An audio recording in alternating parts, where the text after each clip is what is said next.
جب آپ 11 ہجری کو دنیا سے تشریف لے گئے ہیں اور صدیقی دور آیا ہے تو تمام صحابہ ہیں اور آپ نے مجمل چھوڑا، متعین نہیں کیا۔ اس میں وہ کون سی کتاب ہے، سیوطی نے خلفاء پر کتاب لکھی ہے، تاریخ الخلفاء۔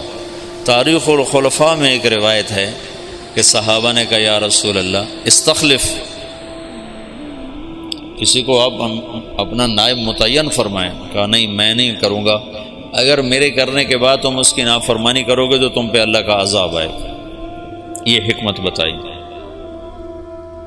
دوسرا، اللہ کی تقدیر پہ راضی ہونا، کہ اختلاف ہونا تھا تو اللہ کی تقدیر پہ راضی ہو کے چپ کر کے چلے گا۔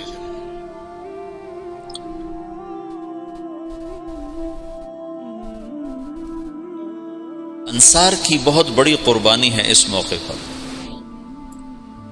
جب آپ کا انتقال ہوا ہے تو آپ کی طبیعت پہلے ٹھیک ہو چکی تھی، ابوبکر چلے گئے حوالی، اور پیچھے صرف ازواج مطہرات ہیں۔ آپ کے انتقال پر وہ وہاں سے آئے ہیں اور افراتفری مچی ہے، رونا دھونا مچا ہے۔ مدینے میں انصار میں منافقین کی تعداد آپ کی وفات تک موجود رہی ہے، یہ تو معلوم ہے نا۔ اور وہ اللہ کے نبی کو پتہ تھا یا حضرت حذیفہ کو پتہ تھا، اور کسی کو نہیں پتہ تھا۔ اور ہوئی بات اثر کرتی ہے۔ مجھے تحقیق نہیں ہے لیکن میرا وجدان ہے، جو کچھ میں نے پڑھا بار بار، کہ وہ جو سقیفہ تو بنی ساعدہ کا قصہ ہوا، اس کے موجد منافق ہوں گے، تو کسی کو پتہ ہی نہیں ہے کہ یہ منافق ہے، یہ منافق ہے، تو ہر ایک کو مسلمان سمجھ رہا ہے، تو انہوں نے یہ شوشہ چھوڑا ہوگا۔ پھر اس کے جیسے افق کے واقعے کو چلانے والا عبداللہ بن ابی، لیکن حسان بن ثابت اس میں پھنس گئے، اور مصطح بن اثال اس میں پھنس گئے، اور حمنہ بنت جحش رضی اللہ تعالیٰ عنہ، یہ 3 مخلصین اس کی لپیٹ میں آ گئے، اور ان کو بعد میں حد لگی، منافقین کو چھوڑ دیا گیا۔ تو آپ کے انتقال کے بعد سارے لوگ مسجد میں جمع ہیں، انصار جمع ہو گئے بنو ساعدہ کے ڈیرے پر،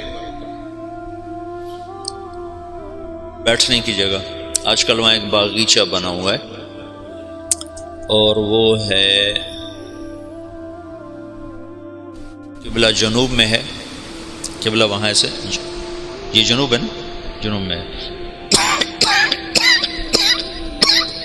تو قبلہ کے اس طرف چھوٹا سا باغیچہ بنا ہوا ہے، اب بھی ہے، وہ سقیفۃ بنی ساعدہ، بنو ساعدہ کا ڈیرہ تھا۔ وہاں جو لوگ جمع ہوئے، آج تک یہ مجمل ہے، کیسے جمع ہوئے، کس نے دعوت چلائی، کس نے جمع کیا۔ جتنی تاریخ میں نے مطلب دین کو تھوڑا پڑھا ہے، تاریخ کو زیادہ پڑھا ہے، تو کسی کتاب میں یہ نہیں ملا کہ کون جمع کرنے کا سبب بنا، لیکن تسلسل سے پڑھنے سے میرا ایک تاثر بنا ہے کہ یہ تحریک منافقین نے چلائی ہوگی، پھوٹ ڈالنے کی اور توڑ پیدا کرنے کے لیے۔ تو انہیں سعد بن عبادہ رضی اللہ تعالیٰ عنہ کو تیار کر لیا کہ یہ امیر ہوگا، اب یہ امیر ہوگا۔ تو یہ آپس میں وہ باتیں کر رہے ہیں، محرک اس کے یقیناً آخرت میں تو بھید کھل جائے گا انشاءاللہ، مجھے یقین ہے آخرت میں وہ مجرم سامنے آئیں گے کہ منافق ہی تھے جنہوں نے یہ ساری اسکیم چلائی، اور صحابہ کو اس میں استعمال کر لیا کہ وہ بشر تھے، خطا سے پاک نہیں تھے، معصوم عن الخطا نہیں تھے۔ تو ابوبکر کے پاس ایک آدمی نے، تو ادھر بیٹھا، اور وہاں امت کے توڑنے کا نظام بن چکا ہے۔ تو ابوبکر رضی اللہ عنہ اور عمر رضی اللہ تعالیٰ عنہ، ابو عبیدہ رضی اللہ تعالیٰ عنہ، یہ 3 حضرات نے دوڑ لگائی، ایسی افراتفری میں گئے۔ اس وقت غسل شروع تھا، حضرت علی ادھر مشغول تھے، اور وہاں وہ اس کے لیے جا ہی نہیں رہے کہ مجھے خلیفہ بنایا جائے، تو اس فتنے کو دبانا چاہتے ہیں۔ وہاں پہنچے تو سعد بن عبادہ نے چادر اڑی ہوئی ہے، وہ بیمار سے تھے، اور وہاں بات چل رہی کہ اب امارت ہماری چلے گی، ہم اللہ کے نبی کے انصار ہیں، ہم نے آپ کو ٹھکانہ دیا، ہم نے آپ کو مشکل وقت میں ساتھ دیا، ہم وہ تھے جو مشقت میں آگے اور راحت میں پیچھے، لہذا امیر ہمارا ہوگا۔ تو عمر رضی اللہ تعالیٰ عنہ پہلے بولنے لگے، ان کا میں نے سوچا کہ میں بات کرتا ہوں، تو ابوبکر صدیق نے مجھے روک دے کر بیٹھ جاؤ، اور ابوبکر رضی اللہ تعالیٰ عنہ کھڑے ہوئے نا۔ اس سے پہلے حباب بن، جب ابوبکر رضی اللہ تعالیٰ عنہ کھڑے ہوئے، ان کا دیکھو تم نے سنا تھا نا کہ اللہ کے نبی نے کہا تھا الائمۃ من قریش، خلافت قریش کے پاس رہے گی۔ عرب جس کے سامنے سر جھکاتا ہے وہ صرف قبیلہ قریش ہے اور کوئی نہیں ہے۔ تو حباب بن منذر رضی اللہ تعالیٰ عنہ وہ شخص ہیں جنہوں نے بدر میں رائے دی تھی کہ خیمے ادھر سے اکھاڑ کے ادھر لگائیں، تو جبریل نے آ کر کہا تھا کہ اللہ تعالیٰ فرما رہے ہیں کہ حباب کی رائے پہ عمل کیا جائے۔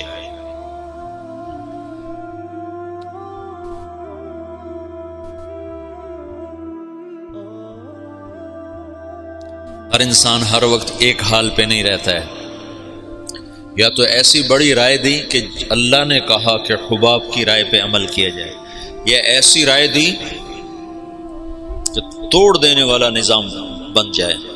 تو حباب بن منذر نے کہا میں تم سب کا فیصلہ کرتا ہوں، ایک امیر مہاجرین میں سے ہوگا، ایک انصار میں سے ہوگا۔ ایک تلوار، ایک میان میں دو تلواریں کہاں آئیں؟ تو ابوبکر رضی اللہ تعالیٰ عنہ کو سختی سے ڈانٹ دیا، بیٹھ جا، امت کی وحدت کو فرقت میں تبدیل نہ کر، کو ڈانٹ کے بٹھا دیا۔ پھر مختصر تقریر فرمائی کہ یہ امر اس وقت تک سلامت ہے جب تک امامت قریش کے پاس، تم ہمارے انصار ہو اور وزراء ہو، ہم تمہارے امراء ہیں، میری طرف سے یہ عمر حاضر ہے، ابو عبیدہ حاضر ہے، اس میں سے کسی کے ہاتھ پر بیعت کر۔ تو عمر رضی اللہ عنہ نے ایک دم کھڑے ہو کر کہا جس کو اللہ کے رسول نے مصلی پہ کھڑا کیا وہی ہمارا خلیفہ ہے۔ نمازیں پڑھائی نے 17، تو حضرت عمر نے بیعت کی تیزی کے ساتھ، ابو عبیدہ نے اس کے پیچھے۔ پھر اللہ تعالیٰ کی غیبی مدد آئی، انصار کی یہ قربانی۔ زندگی میں ایک اصول سیکھو، اللہ تمہیں توفیق دے، مجھے توفیق دے، میں نے اس میں بہت نفع پایا، اپنی رائے سے پیچھے ہٹ جانا سیکھو۔ رائے پہ جمنا تو طبعی چیز ہے، رائے پہ اصرار تو فطری چیز ہے۔ بچہ بھی کہتا ہے میں نے ادھر جانا ہے، میں نے ادھر جانا ہے، ماں کہتے نہیں جانا تو وہ روتا ہے۔ اتنی چھوٹی عمر سے رائے کا اصرار شروع ہو جاتا ہے، تو رائے سے ہٹنا سیکھو بشاشت کے ساتھ۔ جب رائے کے خلاف ہوتا نا تو دل تنگ پڑ جاتا ہے اور طبیعت بجھ جاتی ہے۔ تو یہ ایک اللہ کی طرف سے سبق تھا۔ انفرادی سطح پر آگے آیا خالد بن ولید کا قصہ، اور اجتماعی سطح پر آیا انصار مدینہ کی طرف سے۔ اجتماعی سطح پر انصار مدینہ ایک دم پیچھے ہٹا اپنی رائے سے بشاشت کے ساتھ، امت بن کے۔ اگر وہ نہ ہٹتے تو پہلے دن ہی توڑ تھا، اگر وہ ہٹتے اور دل ان کے ساتھ نہ ہوتے تو بھی توڑ تھا۔ وہ ہٹے بھی صحیح اور دل بھی کھول دی، سینے کھول دی۔ خلافت راشدہ میں دعوت کا نظام مکمل چلا۔ پھر خلافت عثمانی کے 6 سال اسی طرح گزرے ہیں۔ پھر 6 سال کے بعد وہ وَسَيَرَا اختلافاً کثیرا، اختلاف کا سلسلہ شروع ہوا، جس کی آخری کڑی عثمان رضی اللہ عنہ کی شہادت ہے۔ مسجد قباء میں کھڑے ہو، قبلے کی طرف منہ کرو تو سیدھے ہاتھ ایک میدان اب بن گیا ہے، کھجوریں لگیں، یہاں کنواں ہوتا تھا، اس کا نام تھا اریس۔ تو اللہ کے نبی کی انگوٹھی منتقل ہوئی ابو بکر کی طرف، پھر ہوئی عمر کی طرف، پھر ہوئی عثمان کی طرف۔ عثمان رضی اللہ تعالیٰ عنہ بیر اریس پر کھڑے ہیں، وضو کرنے لگے تو خادم کو انگوٹھی پکڑائی، اس نے یوں ہاتھ کیا، انہیں ایسے رکھی، اس کے ہاتھ سے پھسلی اور کنویں میں چلی گئی۔ تو عثمان رضی اللہ عنہ نے کنویں کا سارا پانی نکلوا دیا اور نیچے سے مٹی کھدوا دی اور انگوٹھی نہیں ملی، اٹھا لی اللہ تعالیٰ۔ خاتم نبوت میں نے وہ کنواں فوٹو میں دیکھا ہے، ویسے نہیں دیکھا، چھوٹا سا کنواں، اور اس میں پانی بھی اتنا زیادہ نہیں ہوتا تھا، عرب کے کنویں میں تھوڑا سا پانی ہوتا تھا۔ سارا ڈھونڈ مارا، انگوٹھی نہیں، اس انگوٹھی کے گم ہوتے ہی اختلاف اور افتراق، اور عبداللہ بن سبا جو یہودی تھا اور مسلمان بن کے داخل ہوا، جو شیعہ مذہب کی بنیاد بننے جس نے ڈالی، وہ اختلاف چلتے چلتے چلتے چلتے آخر حضرت عثمان رضی اللہ عنہ کی شہادت پر ختم ہوا۔ اللہ کے نبی نے حضرت عثمان سے فرمایا تھا میرے بعد تجھ سے خلافت کی کرتے کو اتارنے کے لیے کہا جائے گا، تم نے کرتا نہیں اتارنا، شہادت کو قبول کرنا ہے، ورنہ تیرا میرا آخرت میں جوڑ نہیں ہو سکے گا، مجھ سے مل نہ پاؤ گے۔ تو ان لوگوں نے مطالبہ کیا، فسادیوں نے، کہ تم حکومت چھوڑ دو، ہم تمہیں کچھ نہیں کہتے۔ کہا یہ تو میں نہیں چھوڑوں گا، میں صابر محتسب قتل ہو جاؤں گا، یہ کام نہیں کروں گا۔ شہید ہو گئے۔ تو علی رضی اللہ تعالیٰ عنہ وہ خلیفہ بنے، انتہائی تشویشناک حالات۔ حسن آئے، کہنے کہ ابا خلافت قبول نہ کر ورنہ تیرے اوپر قتل عثمان لگ جائے گا۔ حسن رضی اللہ عنہ اتنے صاحب فراست تھے کہ انتہا کی بات، کہ ابا خلافت قبول نہ کر، تیرے اوپر قتل عثمان کا داغ لگ جائے گا۔ کہا میرے اوپر کیسے لگ سکتا، میں تو بری ذمہ ہوں۔ اچھا پھر دیکھ لیں۔ اور اس وقت وہ انکار بھی نہیں کر سکتے تھے، اتنے پھنسے ہوئے تھے۔ بیعت فرمائی، بیعت کا ہونا تھا کہ یہ بات چل پڑی کہ یہ علی نے عثمان کو قتل کروایا ہے خلافت پر قبضہ کرنے کی۔ کہ ابا میں تمہیں کیا کہتا تھا۔ پھر جب خلیفہ بنے تو پھر آئے، کہنے لگے دیکھو کسی گورنر کو معزول نہ کرو، کسی کو بھی، عثمان کے بنائے ہوئے گورنر کسی کو معزول نہ کرو، اور خاص طور پر معاویہ بن ابی سفیان کو ہرگز معزول نہ کرنا، ورنہ وہ تیرے خلاف کھڑے ہو جائیں گے تلوار لے کر۔ جب تک تیری حکومت مضبوط نہ ہو جائے یہ کام نہ کرنا۔ لیکن حضرت علی رضی اللہ تعالیٰ عنہ بڑی بے بسی کی زندگی گزاری، یقین مانو علی شاہ ولی اللہ تو حضرت علی رضی اللہ عنہ کو ابو بکر پر بھی فضیلت دینے کی طرف مائل ہو گئے تھے۔ اور جو پہلے محدثین کے راویوں میں آتا نا فیہ تشیع، وہ شیعہ یہ نہیں جو آج کا شیعہ، وہ شیعہ یہ تھا کہ بہت سے بڑے بڑے علماء نے حضرت علی کو فضیلت دی ہے۔ کیوں نہیں؟ ابن ابی شیبہ، اچھا ہاں، عبد الرزاق جو مصنف عبد الرزاق جو مشہور کتاب ہے، تو ایسے بہت سے بڑے بڑے علماء نے حضرت علی کو فضیلت دی ہے باقی تین پر، جو ان پر دکھ گزرے ہیں، جو درد بری کہانی ہے، عجب داستان۔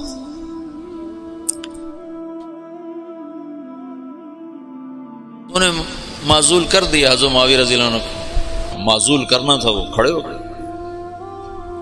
حالات ایسے بن گئے تھے، شام والوں نے زید بن ثابت رضی اللہ تعالیٰ نے حضرت عثمان کا کرتا اور حضرت نائلہ کی کٹی ہوئی انگلیاں، جب وہ قتل کیا گیا تو نائلہ سامنے آئی بیوی، تو ان کی انگلیاں کٹ گئیں، اور وہ کرتا جس میں وہ شہید کیے گئے وہ حضرت زید بن ثابت نے اتار لیا، اور انگلیاں لے کر شام جا کر معاویہ کو پکڑا۔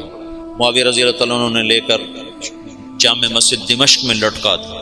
اب کون تحقیق کرے گا کہ کس نے قتل کیا کس نے نہیں کیا؟ ایسی غلط فہمی کی ہوا چلی کہ سب نے حضرت علی پر الزام لگا دیا کہ علی ہی عثمان کے قاتلوں کو پناہ دینے والا ہے، اور اسی سے یہ ہوا ہے۔ وہ بری الذمہ، پاکیزہ، پر اللہ کی تقدیر تھی، یہ جنگ جمل بھی ہونی تھی، جنگ صفین بھی ہونی تھی، اللہ کا نظام تھا، اس میں بھی اس کی حکمتیں رحمتیں چھپی ہوئی ہیں۔ تو حالات ایک دم وہ جو دعوت کا ریلا تھا وہ آپس کے ٹکراؤ کی طرف چلا گیا، اور دعوت کے کام کو پہلا جھٹکا لگا ہے 26 سال کے بعد۔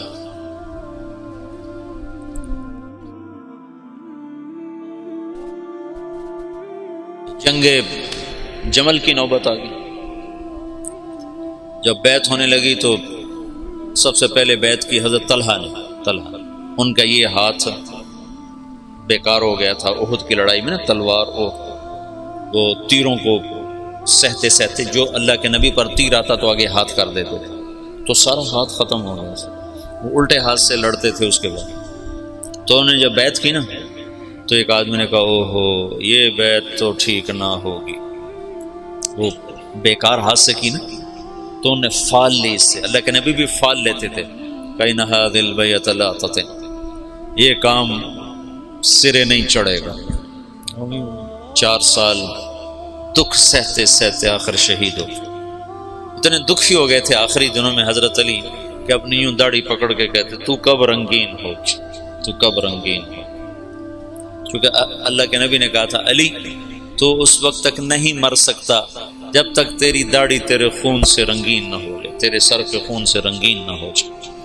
اور صالح علیہ السلام کی اونٹنی کا قاتل اشقا تھا، میری امت کا اشقا وہ ہوگا جو تجھے قتل کرے گا. تو پھر ایسے داڑھی کو پکڑ کر کہتے تو کب رنگین ہو. پھر کہتے وہ اشقا کدھر ہے، وہ اشقا کدھر ہے، وہ آتا کیوں نہیں، وہ کدھر ہے. اتنے دکھی ہو گئے تھے. بے وفائی، لوگوں کی جفا. حضرت معاویہ رضی اللہ عنہ کو شام کا ٹکڑا ملا جو بڑے سلیقے والے، بڑے طریقے والے، بڑے وفادار. اور حضرت علی رضی اللہ عنہ کو کا امتحان بڑا تھا، بڑوں کے امتحان بھی بڑے. ان کو عراق ملا جہاں کے لوگ منافقانہ عادات اور ہر جتنے بھی عیب، اس لیے تو حجاج اللہ نے ان پہ مسلط کیا، عراق والوں پہ. بھرے ہوئے بے وفائیوں سے بھرے ہوئے. تو اس کا آخری نتیجہ حضرت علی کی شہادت پہ نکلا. جنگ جمل ہوئی جس میں حضرت طلحہ جیسے، حضرت زبیر جیسے شہید کر دیے. جب آپس میں ٹکرائے نا صلح ہو گئی. لیکن جو لوگ عبداللہ بن سبا کے ساتھی تھے، میں تمہیں تفصیل تو نہیں بتا رہا، صرف اشارے کر رہا ہوں. جب صلح ہو گئی تو رات کو انہوں نے طے کیا کہ آدھے ادھر حملہ کر دو، آدھے ادھر حملہ کر دو، جو بیچ میں فسادی تھی. تو تہجد کے وقت آدھے لوگوں نے حضرت علی پہ حملہ کر دیا، آدھوں نے حضرت زبیر، حضرت عائشہ کے لشکر پہ حملہ کر دیا اور دونوں طرف شور مچا دیا. علی نے حملہ کر دیا، انہوں نے کہا زبیر نے حملہ کر دیا. تو علی کہنے لگے او ہو آئے ہائے. حضرت حسن جب نکلنے لگے نا اس کے لیے، عراق کے لیے، تو حضرت حسن نے کہا بابا مت نکلو ورنہ تمہاری جنگ ہو جائے گی. کہا میرے ہوتے ہوئے کیسے ہوگی؟ کہا ہو جائے گی دیکھ لینا، نہ جا، مدینہ نہ چھوڑ، مدینہ نہ چھوڑ. تقدیر غالب آئی. جب جنگ ہو گئی تو پھر حضرت حسن سے کہا بیٹا کاش میں تیری بات مان لیتا، اور ہائے کاش میں آج سے 20 سال پہلے مر گیا ہوتا اور یہ دن میں نہ دیکھتا. چھوڑ گئی جنگ. جب تلواریں چنگاریاں برسانے لگیں تو حضرت علی نے زور سے آواز لگائی این زبیر بن العوام. زبیر نے کہا میں ہوں، کہ میرے سامنے آ. اللہ اکبر. 10 مبشرہ آمنے سامنے. تو کہا تمہیں وہ دن یاد ہے جب تو اور میں مسجد میں اکٹھے آئے تھے، ہاتھوں میں ہاتھ دیے پکڑے ہوئے لیے ہوئے تھے، اور اللہ کے نبی نے تم سے پوچھا تھا تمہیں علی سے محبت ہے؟ تو تم نے کہا تھا ہے. تو اللہ کے نبی نے کہا تھا ایک دن آئے گا تو اس کے خلاف تلوار اٹھائے گا اور تو اس وقت حق پہ نہیں ہوگا. کہا یاد ہے؟ ہاں یاد آ. کہا تو میرے خلاف تلوار اٹھاتا. ان تلوار ایسے ڈالی، گھوڑے کو واپس موڑ. تو عبداللہ بن زبیر وہ روح رواں تھے لشکر عائشہ کی. کدھر جاتے ہو؟ کہاں جا رہے ہو؟ کہا وہ علی نے مجھے ایک بات یاد دلا دیا، میں واپس جا رہا ہوں، میں نہیں لڑوں گا. کہا ہمیں جنگ میں جھونک کے خود واپس جا رہے ہو؟ کہا میرے سامنے حق آ چکا ہے، اب میں ہاتھ نہیں اٹھا سکتا. کہا پھر ہم تو نہیں پیچھے ہٹ سکتے، اب تو فیصلہ ہو کر ہی پیچھے ہٹیں. طلحہ رضی اللہ تعالیٰ کو بھی حضرت زبیر نے کہا زبیر طلحہ یہ بات یاد کر، اللہ کے نبی نے مجھے کہا تھا. انہیں بھی گھوڑے کو واپس موڑ لی، لیکن ان کو تو ایک تیر لگا اور اس میں وہ گر کے شہید ہو گئے، اور زبیر رضی اللہ تعالیٰ عنہ وہاں سے نکل گئے۔ آگے ایک جگہ سوئے ہوئے تھے تو ابن جرموز نے سوتے سوتے ان کو قتل کر کے ان کا سر کاٹ کے حضرت علی کو آ کر پیش کیا، تو حضرت علی نے فرمایا زبیر کے قاتل کو جہنم کی بشارت ہو۔ اللہ کے نبی نے کہا تھا جو زبیر کو قتل کرے گا وہ جہنم کا ایندھن ہے، تو آپ نے کہا زبیر کے قاتل کو جہنم کی بشارت ہو، تو اللہ نے یوں سچ کیا کہ میں تیری خاطر تیرے سب سے بڑے دشمن کو قتل کر کے آیا اور تو مجھے دوزخ کی بشارتیں سناتا ہے، اور تلوار لے کر اپنے گلے پر پھیر دی، خودکشی کر کے مر گیا۔ جہنم سچ ہو گئی۔ حضرت طلحہ کی لاش پہ گزرے حضرت علی تو ان کا ہاتھ پکڑ کے نہ یہ چوما اور رونے لگے کہ یہ وہ ہاتھ ہے جس نے اللہ کے نبی کے لیے احد میں ڈھال کا کام دیا تھا اور تیروں کو سہتے سہتے شل ہو گیا تھا۔ اور عبداللہ بنو زبہ نے حضرت عائشہ کے اونٹ کو گھیرے میں لیا ہوا تھا اور ایسے لوہے کی دیوار بن گئے تھے بنو زبہ کو تو حضرت عائشہ ہی بخشوا جائیں گے انشاءاللہ۔ کہتے ہیں الموت احلی عندنا من العسل نحن بنو ضبۃ اصحاب الجمل نحن بنو الموت اذ الموت نزلی ننعبنا عفان باطراف الاسل ردوا علینا شیخنا ثم بجلی۔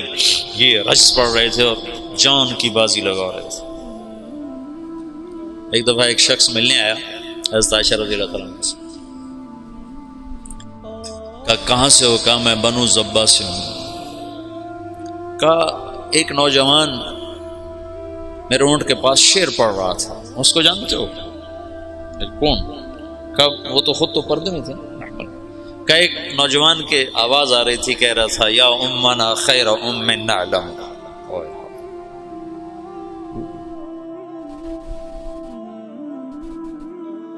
یا امنا خیر ام نعلم اما ترین کم شباب یکلم وتفتلی حامته والمعصم۔ تو وہ کہنے لگا جی وہ میرا سگا بھائی تھا۔ تو عائشہ روتے روتے روتے ساری چادر آنسوں سے تر کر دی۔ تو ایسے ایسے شاہ سوار اس دن شہید ہوئے جو اکیلے اکیلے ہزاروں پر بھاری تھے طرفین سے۔ پھر آخر میں عبداللہ بن زبیر رضی اللہ تعالیٰ عنہ نے حضرت عائشہ کے اونٹ کو پکڑا، پھر آخر تک وہ جمے، ورنہ جو آتا تھا وہ قتل ہو جاتا، یا وہ قتل ہو جاتا یا قاتل یا حملہ آور قتل ہو جاتا تھا۔ ایک دو بڑے شاہ سوار آمنے سامنے آئے، دونوں ایک ایک ہزار پر بھاری تھے، ایک ادھر ایک کے ہاتھ میں حضرت عائشہ کا اونٹ، دوسرا حضرت علی کی طرف سے، دونوں ایک دوسرے کے وار سے ایک وقت میں ختم ہو کے گر گئے۔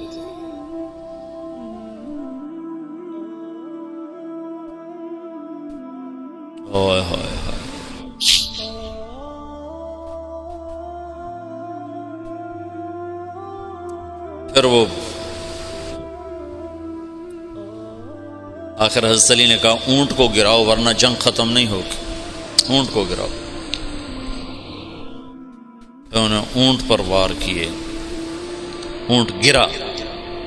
جو دور کے لوگ تھے انہوں نے وہ کو تحقیق پھر تھوڑے ہوتے ان کو، ہو حضرت اما عائشہ تو شہید ہو گئی، بس وہ ایسے دل برداشتہ ہوئے کہ پھر میدان چھوڑ دیا۔ تو حضرت علی نے فرمایا کوئی کسی کے پیچھے قتل کے لیے نہ بھاگے، مال غنیمت کے طور پر مال نہ لوٹا جائے۔ تو محمد بن ابو بکر حضرت عائشہ کے بھائی، اسماء بنت عمیس کے بیٹے، وہ حضرت علی کی طرف سے تھے۔ تو جب اونٹ گرا تو وہ بھاگ کر آئے، انہیں جلدی سے اندر ہاتھ ڈالا۔ تو بہن ہے کہ پتہ کرنے کے لیے کہ خیریت تو ہے۔ اما عائشہ کو تو نہیں پتا کہ یہ ہاتھ کون کس کا ہے، محرم ہے غیر محرم کا، کون ہے حرم رسول کی طرف ہاتھ بڑھانے والا، اللہ اسے آگ میں جلا دے۔ او میں تیرا بھائی ہوں محمد کا ہو گیا۔ جب مصر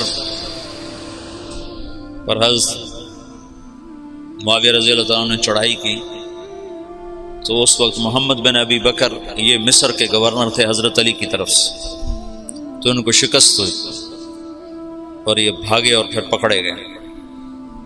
تو ان کا پیاس سے برا حال تھا، زبان نکل رہی تھی، کہنے کہ مجھے پہلے پانی پلاؤ پھر قتل کرنا. تو حضرت معاویہ کے لشکر کے امیر نے کہا عثمان کو تم نے پیاسا مارا، یہ حضرت عثمان کے قاتلوں میں شریک تھے. محمد بن ابی بکر آ کر ایسے داڑھی پکڑی، حضرت عثمان کی داڑھی کو یہاں سے پکڑ کے یوں جھٹکا دیا. تو انہوں نے کہا تیرا باپ تو اس داڑھی کی بڑی قدر کرتا تھا. تو ایسی شرم آئی کہ واپس چلے گئے، بس اس کے بعد حصہ نہیں لیا، لیکن بس داڑھی پکڑنا ہی کافی ہو گیا تھا. تو انہوں نے کہا عثمان کو پیاسا مارتے ہو، خود پانی مانگتے ہو، کہ تمہیں اسی پیاسا قتل کروں. معاویہ بن خدیج ایسے کوئی امیر کا نام تھا، مجھے پورا نام یاد نہیں ہے، ذہن سے نکل گیا. قتل کیا، پھر ایک گدھے کی کھال میں اس کی لاش کو لپیٹ کر اسے آگ لگا دی اور وہ جل گئے. حضرت عائشہ کا فرمان سچا ہوا، اللہ اسے آگ میں جلا دی. تو ایک دفعہ جو دعوت کو جھٹکا لگا ہے، یہ اللہ کا نظام تھا، اختلاف ہونا تھا. حضرت علی کی شہادت پر ایک دور ختم ہوتا ہے، حضرت حسن رضی اللہ عنہ خلیفہ بنتے ہیں، پھر وہ 6 مہینے بعد حضرت معاویہ کے حق میں دستبردار ہو جاتے ہیں، اور پھر دوبارہ دعوت کا دور چلتا ہے، اور پھر دعوت اپنے علی قدم و ساق قائم ہوتی ہے، اور پھر وہ اسلام کی ریل پیل لہل بہر دوبارہ واپس آتی ہے جب حضرت معاویہ رضی اللہ تعالیٰ عنہ خلافت کو سنبھالتے ہیں. یہ آج کی مجلس میں اتنا ہی کافی ہے.